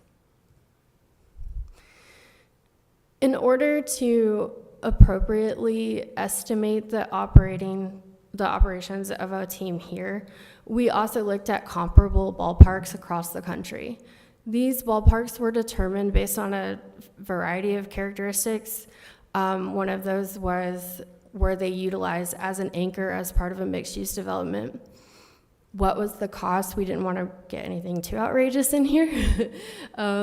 We also looked at ballparks that have a seating capacity of 5,000 seats or less, based on looking at Pecos League and American Association teams today. That's the size of the ballparks that they typically operate in. And then we also looked at the regionally relevant teams, so Cleburne up in the Dallas area, as well as Sugarland Space Cowboys, because it is important to understand how they are operating and how they are doing relative to what you could do here. The big thing that we came out of this comparable analysis understanding is, as you can see, we looked at the total ballpark capacity and the average attendance per game. And as you can see, on average, you're only filling about half of the ballpark capacity. I like to use the analogy of you don't build a church for Easter Sunday, right? You're not going to build a ballpark to accommodate the 3 or 4 games in a season where you're actually going to be at max or even over max capacity. You want to build a ballpark that would provide a comfortable fan experience, but wouldn't be over budget, oversized, and feel like you're playing in or going to an empty ballpark to watch a game. It's not a fun experience and it doesn't generate ticket sales. The other thing we looked at is the cost to construct these facilities. What we have done is taken the historical project costs for each of these ballparks, and we've adjusted them for time as well as how much it costs to construct down here in Jersey Village. Obviously, COVID has accelerated these costs, and so the average has come out to $37 million on average. But as you can see, there are examples of successful ballparks that are less than $20 million that support these types of teams today. All of that would be determined in your design process with architects and industry experts to ensure that you can get the building program that you need to support the team and its operations, but you can also come up with ways to control costs through that process. We also looked at the funding, how these facilities are currently being funded today. And as you can see, a lot of them were actually publicly funded. Most of those examples were from being in a mixed-use development where the incremental tax revenues generated within that development were allocated to essentially pay off the debt service for the ballpark itself. But we have been seeing more and more that these ballparks, because of the escalating costs of construction today, are requiring more of a public-private partnership. And the ways that you can do that, there's a variety of ways, but one of the big ones is you can negotiate with the developers to have them cover some of the costs of the ballpark construction, or you can work with the team ownership that's going to be playing as the tenant team there and require them to also put in some equity towards the ballpark construction. And as mentioned, we are trying to make this market driven, so we did contact a number of different organizations in the area that currently host tournaments, league play, adult leagues. We talked to event organizers. We talked to community representatives. We spoke with the Parks and Recreation Department, the developer, and how they envision this facility being programmed, as well as representatives of both the Pecos and American Association leagues. Through those conversations, and given the history of operations, as well as the experience with operating ballparks, we determined that the American Association is the best fit for a team to be a tenant here in Jersey Village. There are also there's a metric ton of opportunities to how you would program this facility to engage it year-round, and the only limit to that really is your creativity. We have a lot of examples of different ballparks that do so many unique things to not only drive revenue-generating events, but also quality of life events for the city. Whether that's a tacos and tequila festival, which is very popular in the American Association, or community events, 5K runs, Pup at the Park Day. There's so many things that you can do to attract people, and then by attracting those people to those events, you're generating those economic and fiscal impacts by encouraging them to eat at restaurants or shop in the retail that's around the facility. So we take all of those different things that we learned, your market conditions. We looked at the competition. You don't really have a lot of competition up here for baseball because of how long it takes to get anywhere in Houston. We looked at the comparables and how they operate and what they tend to do. We looked at industry trends as well as all of that user feedback. And somebody did mention we did do the public survey, which also factored into our estimates. And we estimate that you could do 120 ticketed events at the ballpark each year, attracting 225,000 people. Then we just we took all those factors again, and we determined the appropriate building program for this ballpark would be a total seating capacity of 4,500, 3,500 of which are fixed seats, and 1,000 of which would be berm, like a grassy area or social spaces. It allows the flexibility of a ballpark to host those larger events with some of that non-fixed seating, but still gives that intimate experience that's gonna attract people to come to games. We also put together a robust premium seating program that is going to appeal to a variety of different patrons, whether that's somebody who's just looking to have a little bit more of a comfortable seat or access to a climate-controlled space, or a box or a suite, which is going to appeal to small, mid, and large-sized companies. One thing to note here is that in those discussions with all of the baseball organizations, one thing they said is going to be necessary is a turf playing surface, which on the face would potentially add cost. But when you consider the cost of maintaining grass, given how much rain you can get down here, and having to reseed and constantly water it, it actually will save you on your annual maintenance costs.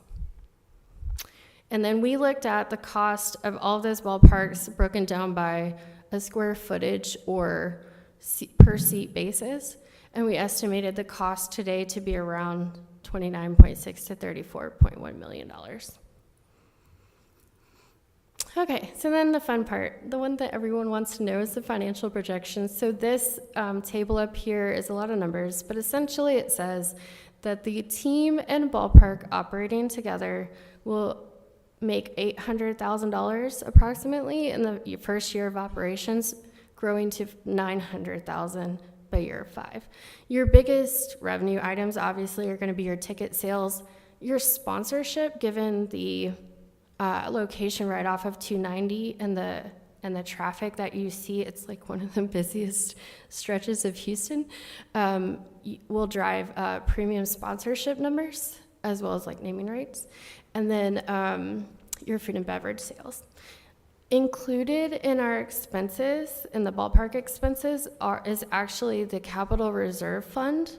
So one thing I did want to note is we actually have that capital reserve fund being funded by the operations of the ballpark itself.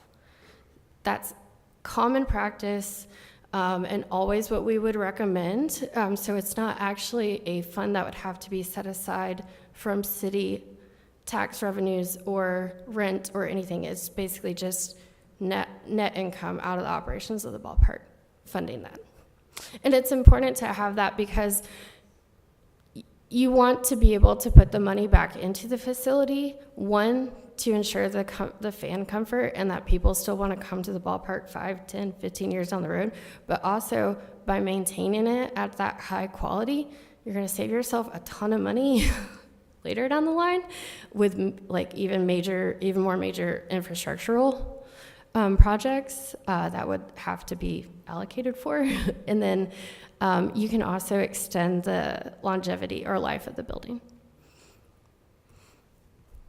We did also do the economic and fiscal impacts projections. Essentially, it's a lot of stuff on the screen, but essentially what we do is we calculate the gross direct spending based on construction activities, ballpark operations, spending within the mixed-use development, and then we take into account displacement and leakage to get to a net new number. Now, displacement is essentially us factoring in that you would take your family out to the movies, but now you're making the choice to, instead of go to the movies, you're going to a baseball game. So that money is basically money that would have been spent in the community even if the ballpark didn't exist. Leakage is spending that occurs by you going to the event, but spending outside of your city or county boundaries. So if I came down here, I'm a Sam Houston State University alumni. If I came to a game, but I stayed at a hotel in Huntsville because I wanted to see the old campus, that would be an example of leakage. It's hotel spending directly tied to the ballpark, but I'm not staying in your city or county. And then we take all of that net new number, which is important, the net new, and then we apply multipliers specific to Jersey Village to estimate the indirect and induced spending to get your total output of $316.6 million over the course of construction and 30 years of operations. The total fiscal impacts, which is your property, hotel, and sales tax revenues that are estimated at $26.6 million to the city itself, are comprised of about $20 million from property taxes and then roughly $3 million from both sales and hotel taxes. And I will take any questions you guys have. Any questions from council regarding the study? I've got a couple, so let's start on some of them. The first was the market survey. There did not seem to be anything that prevented me from doing it multiple times. Did y'all have anything on the back end to catch repeated submissions? So what we actually did was I reviewed the data. So if you had a record that was very similar or you said the same things in open ends, I could basically say, yeah, you're the same person taking this to drive the numbers down. We didn't actually capture like an email address or IP address or anything like that. One, we had multiple ways that we sent this survey out. We did it through the electrical utility bill mailer. We did it through an email. We posted it on the city website. There's multiple ways people could do that, and we were just wanting to respect privacy of your constituents. So we just didn't collect that. And how much did the market survey factor into the calculations here? It looks like most of the calculations are being done based on objective facts, not the Correct. survey responses. Yeah, the survey responses were essentially presented to you to understand what the community response would be to the project. But in terms of the actual operations or economic, fiscal, financial operating, we only consider those things that we know for fact. And that's how are other ballparks being operated? What do they do? We spoke with American Association League and talked to them about where their teams typically tend to fall out, whether it be expenses in ballparks. We've looked at financial statements of all of those comparable venues, so we understand, if everybody else is spending $50,000 on utilities a year, then why would our number be vastly different? So it's mostly grounded in fact.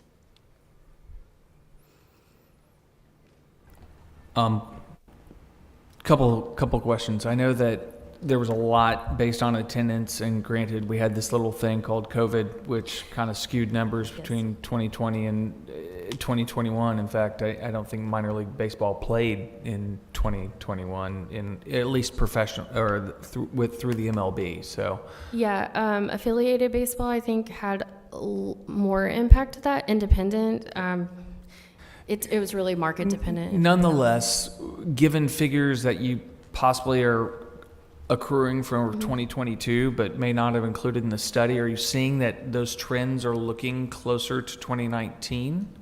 Yes, and actually, that's a good point. For the attendance number, what that's based on is more, it's not just a 1-year number. We actually look at a 5-year snapshot pre-COVID. We have seen, and studies have shown, and attendance at professional league sports has shown that it's all basically coming back to pre-COVID numbers and metrics. So we look at a 5-year snapshot to understand average attendance at American Association teams. And then we also discuss with the American Association league representatives based on his knowledge of the markets that they operate in, his knowledge of the Houston area, the fact that he had 3 or 4 ownership groups he already knew, and numbers that they had run to be in the Houston market. It's a market they have been studying and want to expand into. So all of those numbers were basically run by them to understand where that attendance level would be. And the other one was about, Fredericksburg. I think that's in Virginia. Yes, sir. Yeah. What did they do special that they got the private entity to foot the bill for the entire ballpark? All of those things it just comes down to negotiations and who's interested in doing what. Some developers will come in and they want to control all of the revenue in the building, so they're like, well, I will pay for it because then I get to keep everything. The city ownership is really more, I don't want to put this incorrectly, but it's really more about the tax scenarios. We don't typically see ballparks get taxed in terms of property taxes because the value of that improvement would just be so astronomical that teams can't cover the tax bill on it without going bankrupt. And so that's really more what the city ownership is. So when you think about operating the ballpark and who did what, it's kind of hard for me to say they did this one specific thing. But we do have a case study in the broader report that you have that goes into a lot more detail on the funding. So I think that's an important point. So if I repeat it, I apologize. Sure. So what you're telling me is that it's not that ignoring the tax issues, it's not that a private entity couldn't operate this business profitably if we ignore the tax consequences. It's just the simple fact of the matter that if a city owns the stadium, there's a substantial tax savings, which obviously factors into the success of that business on that factor alone. Yes. And that's why you tend to see more publicly owned facilities. Correct. Yeah, and realistically, I would say 90% of the minor league ballparks that I've studied do have private management, whether it be the team managing it or a professional management company such as Oakview Group or Legends or Center Plate or whatever, to be able to come in and operate those facilities. Because to your point, cities don't often have the staffing necessary to support that facility. And also, if you did want to be city operated, you would probably have to hire several more people. That comes at a cost. Mayor, if I can, just on the Virginia Fredericksburg one, in there it does talk about how the city agreed to pay the club just over $1 million a year to use the facility on 183 days. So while the city didn't pay anything up front, they're certainly paying over the next 30 years for that.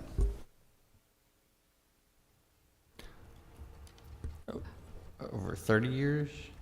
Yeah, so they're paying They're- 30 yeah, million they buying it essentially anyway. paid for the It's just a ballpark. different way It's to just- pay for it. Paid for it differently. I just wanted to ask real quick, when you were talking about the, I'm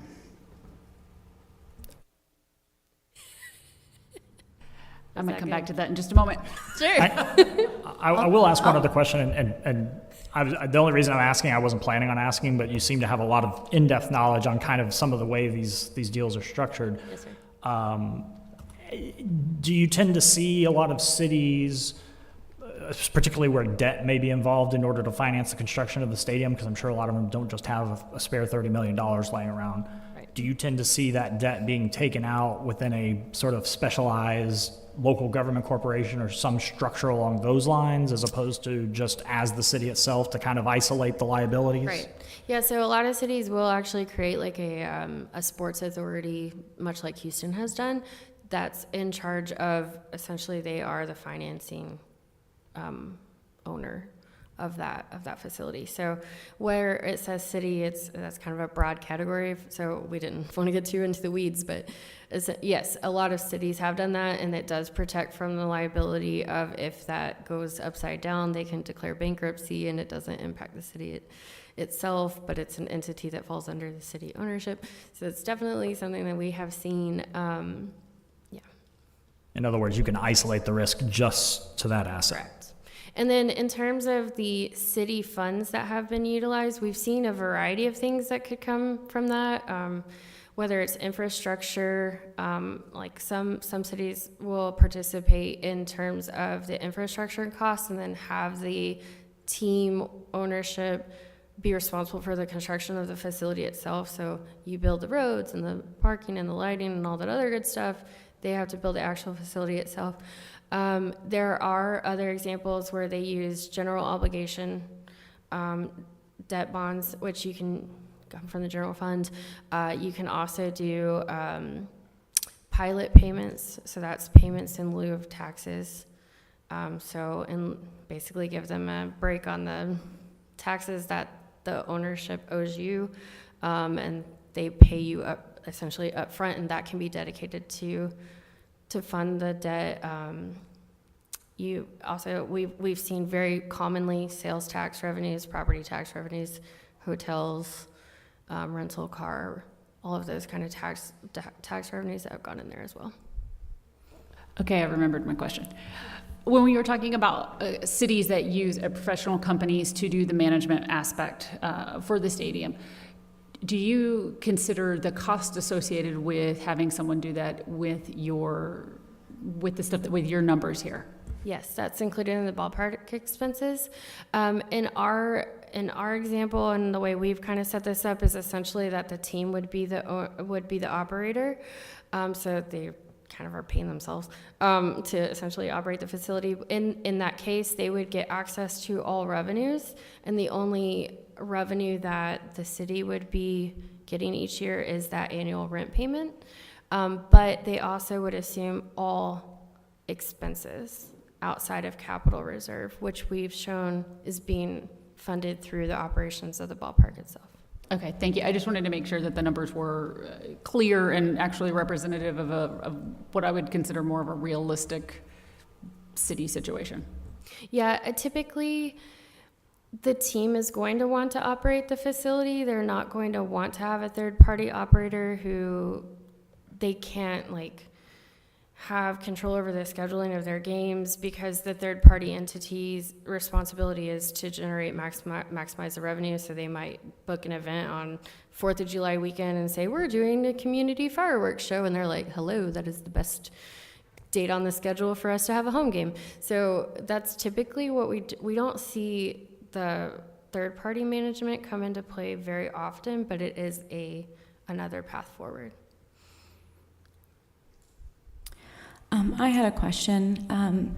Do you have any data points on the indirect city impact? So not necessarily just from the stadium, but from other things that are directly impacted or indirectly impacted from the games being there.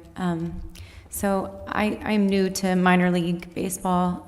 So I actually went up to Cleburne, Texas this weekend and went to a game and sat down with the owner of the Railroaders, very nice guy. And I asked him, 2 hours of questions and picked his brain and went over a few of the bullet points on the feasibility study. And one thing that he said he didn't exactly see, or he would have liked to have been measured, would be the impact it has on all the games that travel. That morning, there had been 3 select or minor league, little league games, and he said all of those moms, dads, they ate at the restaurants, they stayed in our hotels, and of course, me as the owner, I don't have that monetary value. Do you have any data points with those type of activities? That is actually all included in our estimates here. Those would be considered events hosted within the ballpark, because unless the city is offering that field to those youth organizations for free, they're probably being charged a rental rate. So that was included as part of our event activity estimates. And then all of that indirect spending that you talk about is included. It's just, for clarity purposes, we just consolidate it down into one number. But yes, all of that is included in here. And I will just say some of the main takeaways I had from him were that most of the revenue from the stadium did not come from the baseball games. It came from off-season and these activities. So that's in line with the projections and what he experienced himself.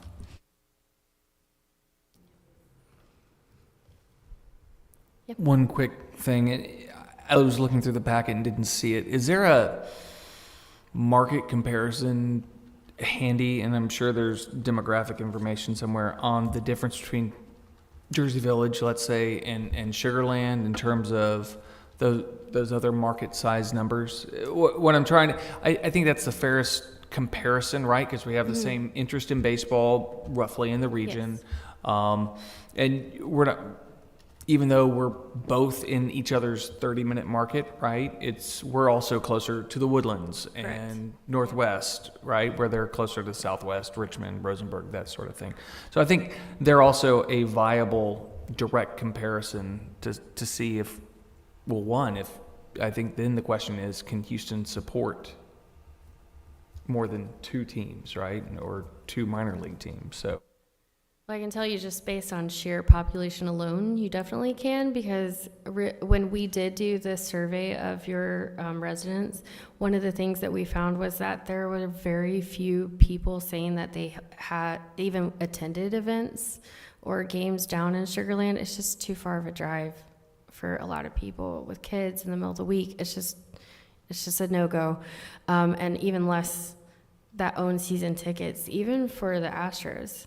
It's just too many games. But if it's in your home, like it's in your backyard and it's easy to get to and there's other things to do, people could be more enticed to go from this side of town. In terms of the direct market comparison, I believe we actually do not have it compared to Sugarland, but I can tell you that the demographic and socioeconomic characteristics are generally about the same.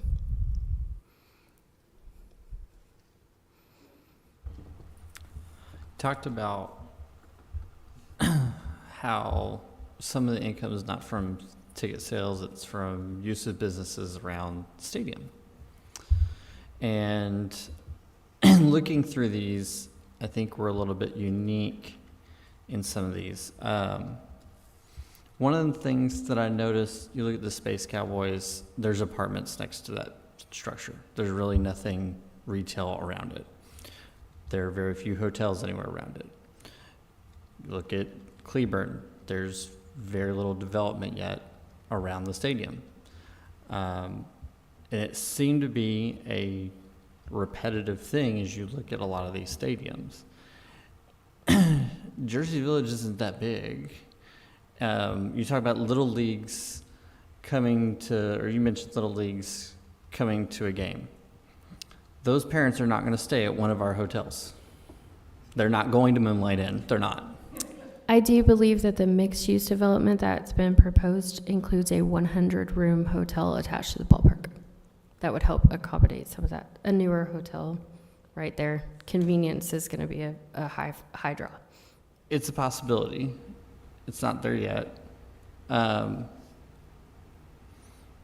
So my question is, how are we going to avoid becoming like all these other ballparks? You've done this several times, so what's your recommendation to avoid becoming like everybody else and there's nothing around the stadium?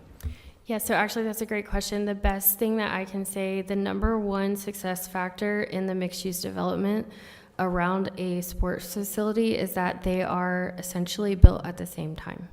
That you come online with your sport facility and the mixed-use development around it within 6 months, a year of each other, because otherwise the development it takes too long to attract. So it is important. And the most successful mixed-use developments that we have seen around sports facilities are those that have been built from the ground up at the same time. So that's an important thing that you can discuss with the developer, and I would encourage incentives to ensure that they do get that development brought online, because that is one thing that Cleburne has struggled with, was that their developer has only acquired 7-Eleven as a tenant, and that's it. All right, thank you. When you were talking about drive time, you made a comment about 10 minutes. Yes. And then y'all made a change to 30. Is it? Oh no, I was using 10 minutes as an example that it just doesn't get you far. That's what I was going to ask. Is 30 minutes you've been used in other studies? Is that something that gets moved? Can you explain a little bit more how you came to 30 minutes? Yes. So we have found that something like 85 to 90% of all season ticket holders and event attendees at minor league baseball stadiums tend to come from a 20-minute drive time. But given your traffic conditions in Houston, that preempted us to say we think it would be actually a little bit further, because people down here, and I'm from Texas, I grew up in Tomball, so I know we're willing to drive a little bit further because it's just the reality of where we are. We're an hour away from ourselves. Yeah.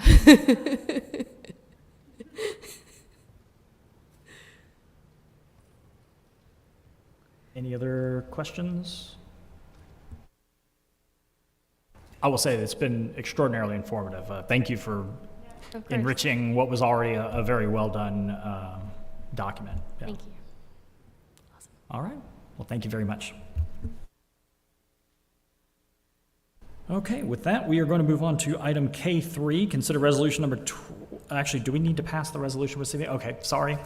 So we've heard, we now need to consider the resolution actually receiving the study. So I would entertain a motion at this time. I'll move to approve Resolution 2022-47. Second. We have a motion, second. Any further discussion? Seeing none, all those in favor? All those against? Any abstentions? The resolution passes. It'd be awkward if we'd gotten the study done and then didn't receive it.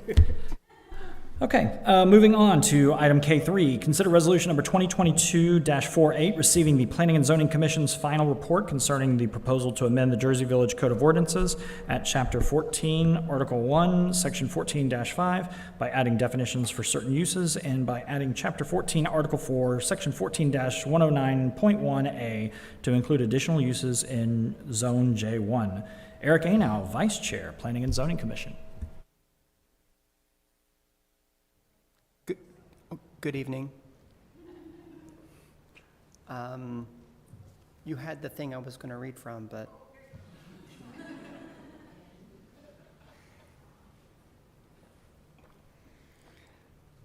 the Planning and Zoning Commission, after duly considering all the information before it, including that gathered at the joint public hearing with City Council on July 18th, 2022, recommends that the City Council amend the Jersey Village Code of Ordinances at Chapter 14, Article 1, Section 14-5 by adding definitions for certain uses and by amending Chapter 14, Article 4, Section 14-109.1A to include additional uses in Zone J1.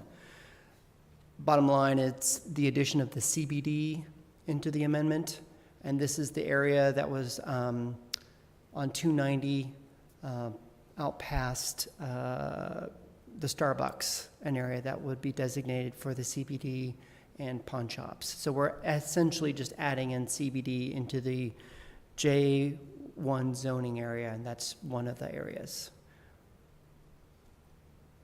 Any questions? Not a question, more of just, I want to make sure we get a statement for the fact that, a clarification, the fact that the state of Texas does prohibit us from making sure that we can't have them, correct? Right, so the state law is you cannot prohibit the sale of CBD-related products, and that list is very broad. So we're not prohibiting the sale, we're allowing the sale, but only in a certain district. And Thanks. I just wanted to make sure we were clear that just, this allows us to control where this is versus all over. And existing businesses that sell such product are grandfathered. Yes, because they would be established before this ordinance, assuming you approve it, is adopted. But if I remember correctly, those businesses are kind of under a microscope, so to speak. They got to really be careful to make sure they follow all the rules, and if they violate some rules, they could potentially have that grandfathering undone, if I remember correctly. So they're The non-conforming use rules. Yeah, there's a few that are already here and they're operating under the state allowance. But your code also restricts like tobacco shops and smoke shops, those types of things. And so all of those businesses have been notified that we're reviewing what they're selling.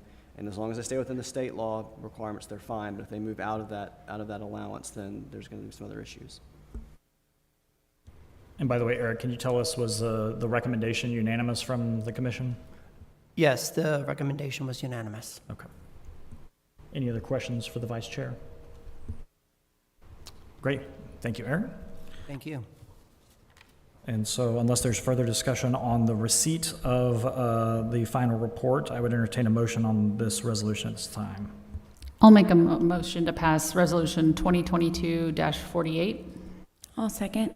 We have a motion and a second. Any further discussion? Seeing none, all those in favor? All of those against? Any abstentions? The resolution passes, which brings us to item K4. Consider ordinance number 2022-31, amending Chapter 14, Building and Development, Article 1, General, Section 14-5, Definitions by adding definitions for certain uses, by amending Chapter 14, Article 4, Division 2, Section 14-109.1A to include additional uses in J1, providing a severability clause, providing for repeal, providing a penalty as provided by Section 1-8 of the Code, and providing an effective date. Lori Cootie, City Secretary. Yes, so Mayor, this item is to consider the recommendations of the Planning and Zoning Commission and to consider the ordinance amending the code. Any further discussion on this item? I'll move to approve ordinance number 2022-31. I'll second. We have a motion and a second. Any further discussion? Seeing none, all those in favor? All of those against?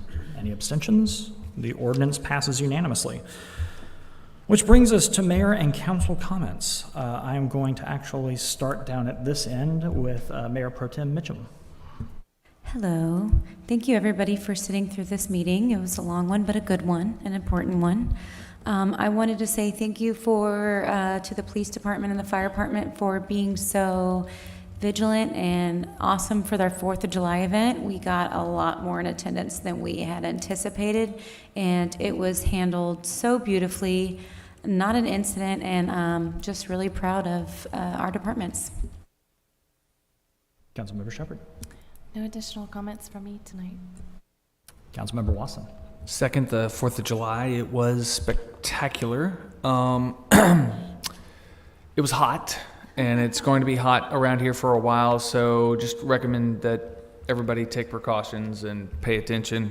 The other thing that we passed in the consent agenda that I did not pull out was a staff benefits change, that we will soon be offering paid parental leave, which I think is a great step towards attracting great workers and keeping the great ones that we have. So kudos to the staff for coming up with that and putting it forward. It's a small expense for a great reward. Councilmember Singleton. I'll echo great job on July 4th. I heard lots of fantastic comments. I wasn't able to make it, but I heard it was great. I had a thought during this meeting and couldn't find another place to bring it up. I'm pretty sure we can call the regular session, do prayer, pledge, presentations, awards, then recess, then do all of those other meetings. Because some people had to wait an hour to get to the part that's normally right at the front. So I thought that might be something we want to, if we can legally do that, I'd like to look at maybe doing that.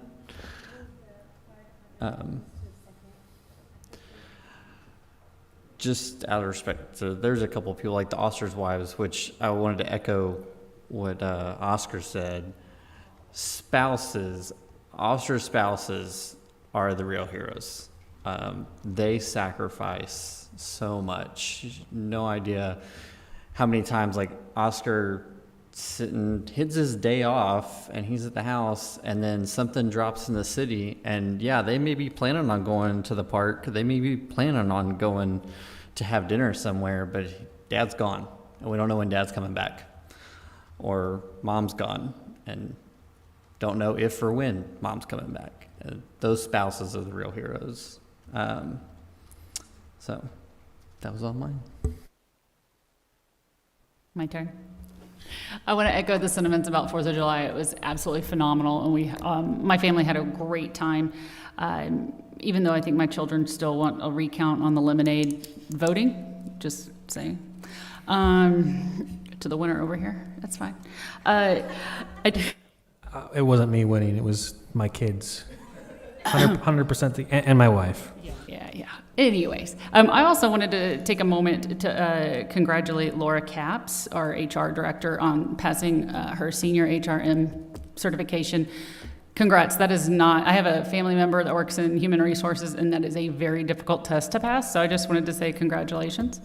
And lastly, I just wanted to give a shout out to Jersey Village Run Club. For anybody that has not attended a Jersey Village Run Club night, I highly suggest you do. Even for a person like me that is not a runner and considers it like a punishment.